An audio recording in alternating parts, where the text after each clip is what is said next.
नमस्कार दोस्तों, आप सबका स्वागत है फार्म पिट ब्लॉगिंग चैनल में। तो दोस्तों, आज हम अपने फार्म पे आए हैं। तो आज मैं आपको थोड़ा फार्म टूर करवा देता हूँ। वैसे फार्म में कुछ अभी तो दिखाने के लिए कुछ चीज़ें नहीं है, लेकिन कुछ फार्म के कुछ अवशेष भी कह सकते हैं कि अभी बचे हैं। वैसे जो फार्म के जो पुराने पेड़ थे अपने, वो सभी निकाल दिए थे क्योंकि वो पुराने हो चुके थे, सूख चुके थे।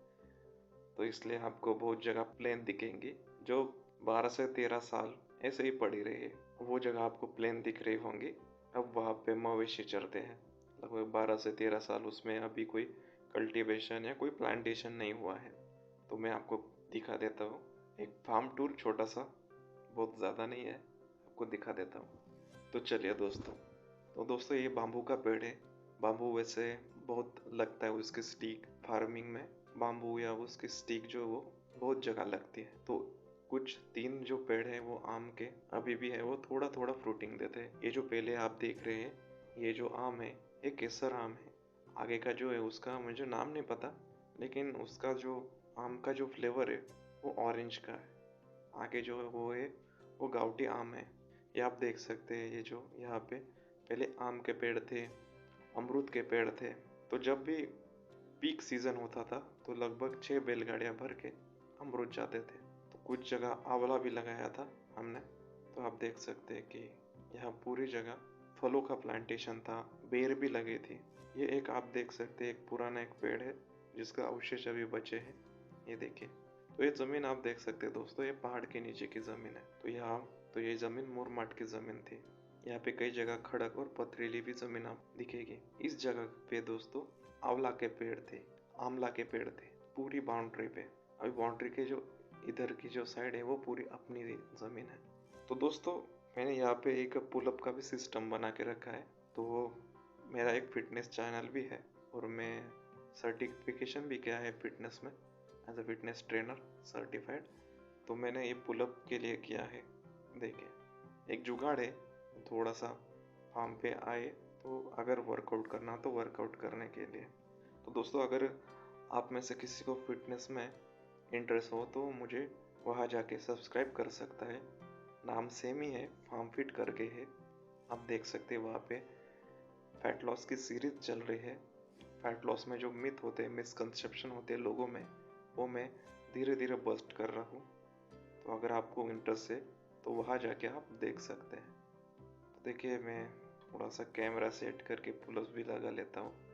वैसे मेरी खुद की जिम बहुत सालों से बंद है। मैं बहुत सालों से अभी वर्कआउट नहीं कर रहा हूँ, लेकिन जो जुनून होता है, जो पैशन होता है, वो अभी भी बरकरार है। वैसे मैं सिविल इंजीनियर बैकग्राउंड से हूँ, लेकिन मुझे शुरुआती दौर में जब डिग्री कर रहा था तो मुझे बहुत जुनून था इस बात का, नॉलेज का, जानने का।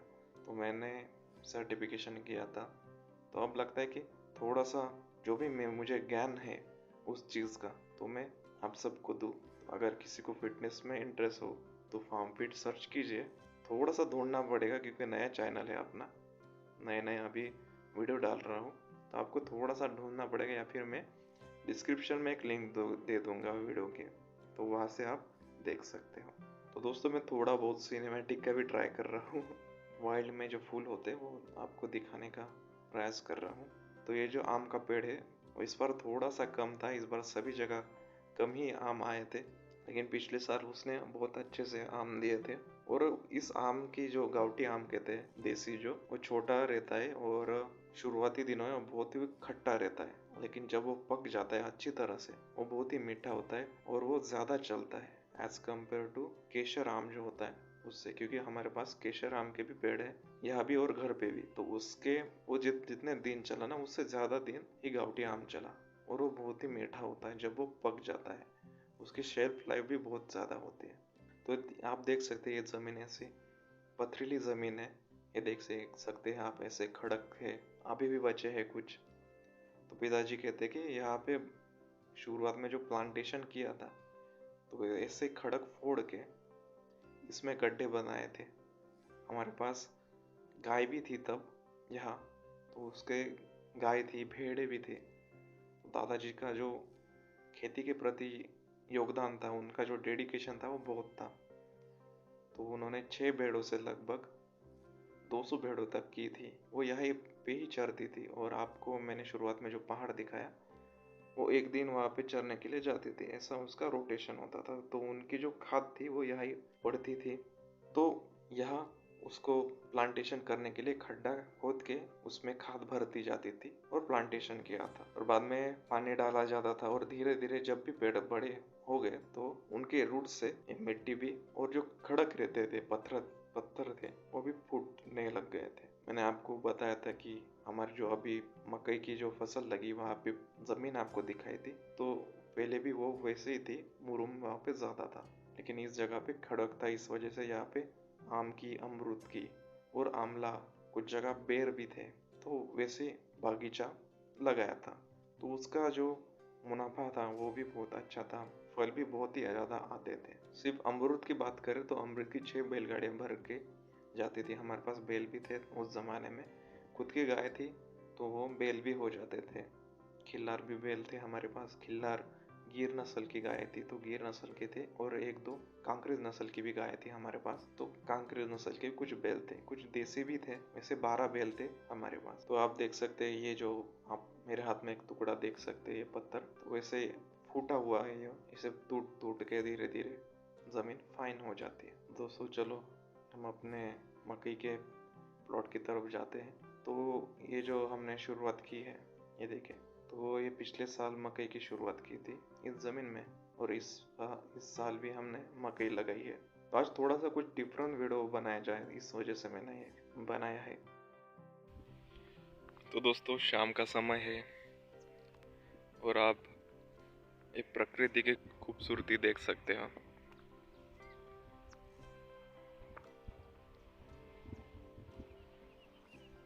एक सुकून मिलता है इस खामोशी में। तो इस वजह से हम अपने फार्म में आ जाते हैं। यह फसल देख सकते हैं कितनी अच्छी सी हो गई है, हवा के साथ लहरा रही है।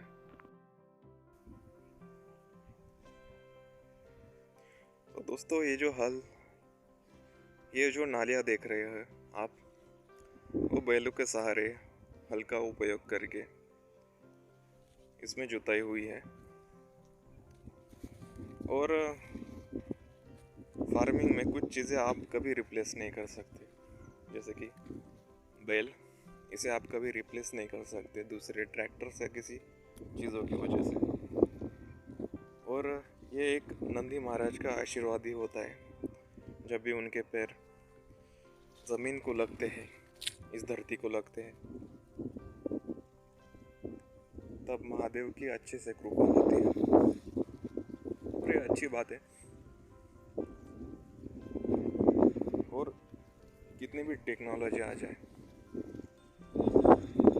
तो जो फार्मिंग है वो बैलों के सहारे ही हो सकती है, क्योंकि बैल ऐसा है कि वो लाइट वेट है। जब भी समझो अगर बहुत ज़्यादा भी बारिश हो गई, अगर थोड़ा भी धूप गिरती है, थोड़ी बहुत ज़मीन सूख भी जाती है, तो आप बैलों से कर सकते हैं। ट्रैक्टर है, छोटे ट्रैक्टर या कुछ अभी छोटे छोटे ट्रैक्टर आए, उनसे भी कई बार नहीं होता जो मेहनत, जो काम खेत का, बैलों के सहारे होता है। बैलों के सहारे आप खरपतवार निकाल सकते हैं, जिसे हमारे यहाँ कोड़पनी कहते हैं। जब फसल की हाइट बढ़ जाती है तब वह ट्रैक्टर नहीं आ सकते। जब फसल की दूरी दो फसलों के बीच कम हो जाती, तब आप बैल चलते, वो अच्छी तरह चलते हैं। और वो कभी ऐसा आपने देखा होगा, वो कभी वो फसल भी नहीं दबाते अपनों पैरों से, इतना डिसिप्लिन होता है।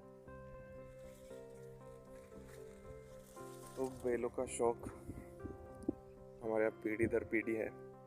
अभी तो नहीं है हमारे पास, लेकिन उसका शौक मुझे भी है, फादर साहब को भी है। तो हम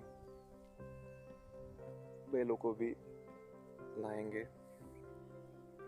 कुछ सालों में आप अच्छी बैल जोड़ी हमारे यहाँ देख सकते हैं। तो दोस्तों वीडियो आपको अच्छा लगा तो वीडियो को लाइक और शेयर सब्सक्राइब करके सपोर्ट कीजिए। धन्यवाद दोस्तों।